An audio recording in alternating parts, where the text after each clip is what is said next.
Bem-vindo de novo ao Alerta Portugal. A madrasta da psicóloga Joana Amaral Dias está a ser julgada por suspeitas de ter envenenado o marido, o psiquiatra Carlos Amaral Dias, que morreu em 2019. A investigação da Polícia Judiciária diz que entre 2017 e 2018, Susana Quintas administrou medicação em excesso ao marido pelo menos 7 vezes. A filha do casal testemunhou contra a mãe neste processo. Um processo que abrimos agora debate neste Alerta Portugal. O Dr. Miguel Matias já cá estava connosco. Damos as boas-vindas à doutora Margarida Mendes, que se junta a nós. Muito boa noite. Então, a Susana Quintas está acusada de 7 crimes, mas para conseguirmos perceber, traduzido para uma linguagem mais corrente, o que é que está aqui?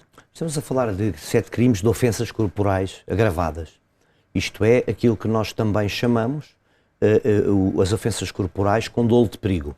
Dolo de perigo, neste caso, o resultado, consequências ou sequelas graves, portanto físicas ou mentais, ou o que quer que seja, ou o resultado de morte, como foi o caso. Portanto, nestas circunstâncias são 7 crimes, porque o Ministério Público entendeu ou apurou que existiram 7 circunstâncias em que houve sobredosagem verificada. Agora, portanto, há necessidade do Ministério Público, pelo que se viu nas alegações finais, o Ministério Público pediu a condenação, mas não pediu a condenação em pena efetiva, mas sim numa pena suspensa. Portanto, isto pode significar também, ao contrário do que possa parecer, a existência de um elemento volitivo não tão intencional, isto é, portanto, eventual, portanto, a arguida no processo poderá, eventualmente, ter praticado estes atos, estas sobredosagens, não com a intenção de ofender a integridade física ou, portanto, obter o resultado de morte, mas sim com uma outra intenção, que fosse a de o acalmar ou de ela própria poder sossegar durante a noite, como disse a vossa peça, e resulta das acusações. Agora, o Ministério Público entende que existiu prova suficiente para condenar, portanto, esta arguida. Vamos esperar pelo acórdão, pela decisão final. Portanto, mas são ofensas à integridade física. Poder-se-ia discutir aqui se não estaríamos perante um homicídio por envenenamento. Essa era a minha questão. Mas o Ministério Público, face àquilo que é o processo... O que é que distingue os dois crimes? O que distingue claramente os dois crimes é isto. Portanto, a pessoa tem a intencionalidade de provocar a morte e, em determinado momento, envenena. Portanto, uma pessoa pode envenená-la de uma forma de curta duração, dito assim, direta, com, imagine, veneno para ratos, por exemplo, ou então fazê-lo da forma mais subtil, que é aquela forma gradual que vai provocando a morte, mas com essa intencionalidade. E essa é de mais difícil investigação na própria autópsia, porque as pequenas dosagens, ao contrário do que estamos a falar aqui, não são tão detetáveis e existindo continuidade, portanto, elas próprias desaparecem no resultado de morte. Sabemos aqui que o resultado de morte terá sido uma insuficiência cardíaca, uma paragem cardíaca ou um ataque cardíaco. Não sabemos se foi por força das sobredosagens que o Dr. Carlos Amaral Dias faleceu. Portanto, por isso é que, não existindo essa ligação ou essa conexão, não estamos a falar do homicídio, mas sim das ofensas à integridade física. Está a ver? Portanto, são situações diferentes. Portanto, entendeu o Ministério Público que não havia essa intenção? Não havia essa intenção. Ou não houve prova? Não. Ou o resultado de morte não derivou, ou a morte do próprio não derivou destas sobredosagens. Portanto, se já existia insuficiência cardíaca atestada, desde 2012? Desde 2012, se tudo isso já existia, temos que apurar. Isto também compete, portanto, certamente a perícias médicas que terão sido feitas e pedidas no processo, junto do Instituto de Medicina Legal ou de outros, que verificaram que a morte não ocorreu por força destas sobredosagens. Portanto, mas a sobredosagem em si mesmo causa o tal estado de prostração, o tal estado de perda, portanto, vigil, que pode causar danos irreversíveis, portanto, física e mentalmente. Portanto, mas existindo... isso é como se eu lhe batesse todos os dias assim, portanto, era uma coisa. Se eu lhe, na cabeça batia-lhe uma vez por dia, 2 vezes por dia. Pronto, e acabava por vir a falecer um dia com uma insuficiência cardíaca. Outra coisa é eu bater-lhe de tal forma que acabasse por falecer. E aí já não de insuficiência cardíaca, mas de uma lesão traumática no cérebro. É diferente. Dr. Miguel, se uma dos fins, por assim dizer, não é? E este é um caso público e muito especulado neste sentido, se um dos fins fosse efetivamente a herança, mas a herança já tinha sido atribuída 40% porque Sim, existia aqui uma filha menor. Existindo esta acusação, Susana Quintas vindo a ser acusada, esta herança continua na sua posse ou não? Continua, como a vossa peça bem referiu, tratando-se deste tipo de crime de ofensas à integridade física, ainda que qualificada, não existiria no outro crime que falávamos há pouco, no homicídio? Não existiria no caso do homicídio, em que caso viesse a ser condenada, naturalmente que aí poderia também, não é automático, mas poderia também perder todo o direito à herança pela circunstância do cometimento do crime, não é? Neste caso mantém-se. Eu não conheço o processo e, tanto, nenhum de nós conhece. Estamos a analisar de acordo com aquilo que são as vossas peças e aquilo que tem vindo a lume na comunicação social. Não conhecemos os motivos da pessoa, não sabemos se efetivamente foi só ela, foi ou não foi. Percebemos esta circunstância do mandante e do mandatário, portanto, em que se coloca uma pessoa, portanto, uma empregada doméstica, isto em si mesmo já é, se for assim, já é estranho, que é colocar um frasco sem rótulo, e pedir à pessoa para pôr 3 gotas. E depois diz, não ponhas 3, põe antes 10. E a pessoa estranhou, como é óbvio, porque nem sabia o que é que estava a dar. Portanto, sabia era que, como a doutora disse, que o resultado, portanto, aliás, os efeitos que causavam as dosagens que ela dava, já o punham, de uma certa forma, portanto, mais prostrado do que ele estaria.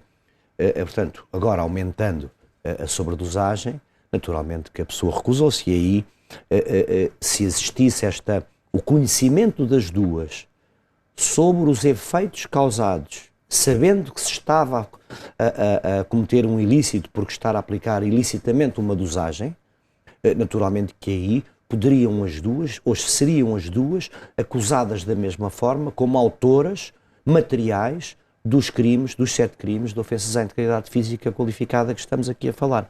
Não sendo o caso, foi só uma acusada, e o Ministério Público, quando acusa, é porque recolhe indícios suficientes para suportar essa acusação e levar a julgamento.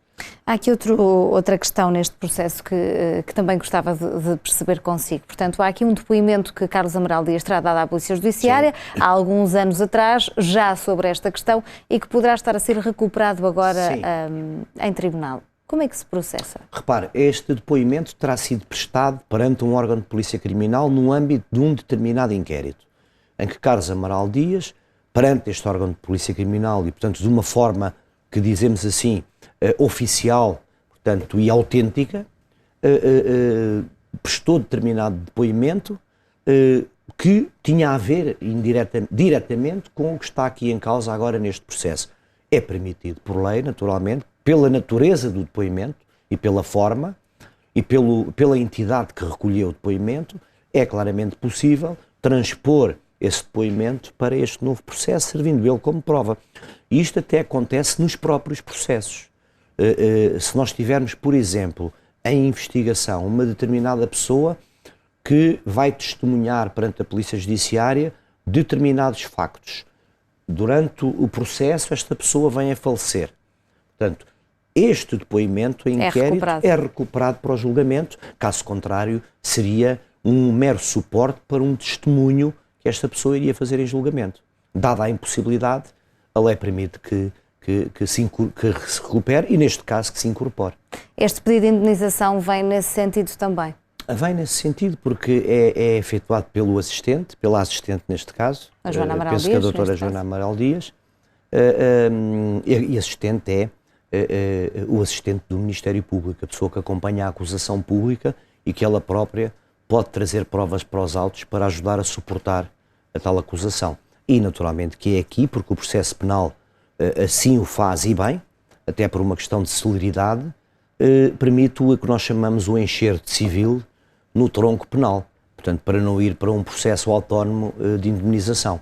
Portanto, se verificar a culpa, se verificar que os factos foram praticados por esta pessoa, se vier a ser condenada, naturalmente que poderá ou deverá ser condenada também na indemnização civil, sendo que se o Ministério Público pede uma pena suspensa, se calhar os 50 mil não serão certamente o valor em que irá ser condenado.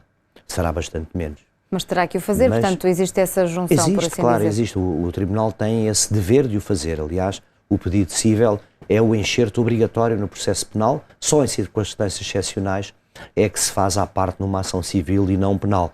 Portanto, são formas de fazer as coisas e aqui, neste caso concreto, bem, não é o processo civil, a parte civil, que faz demorar o processo. Portanto, nem é a constituição do assistente que faz demorar o processo. Portanto, ele demora por muitas das circunstâncias, que até já falámos noutra peça, que é na recolha dos indícios, na verificação da existência de suporte indiciário para conduzir a uma acusação, depois de uma acusação a uma potencial facultativa, mas muitas vezes recorrível, portanto, fase de instrução perante um juiz de instrução criminal, que depois pronuncia ou não pronuncia, isto é, manda para julgamento ou não manda, arquiva, considera que os indícios do Ministério Público não são suficientes, ao contrário do que o Ministério Público entendeu na acusação. Neste caso, isto pode demorar tempo, não é?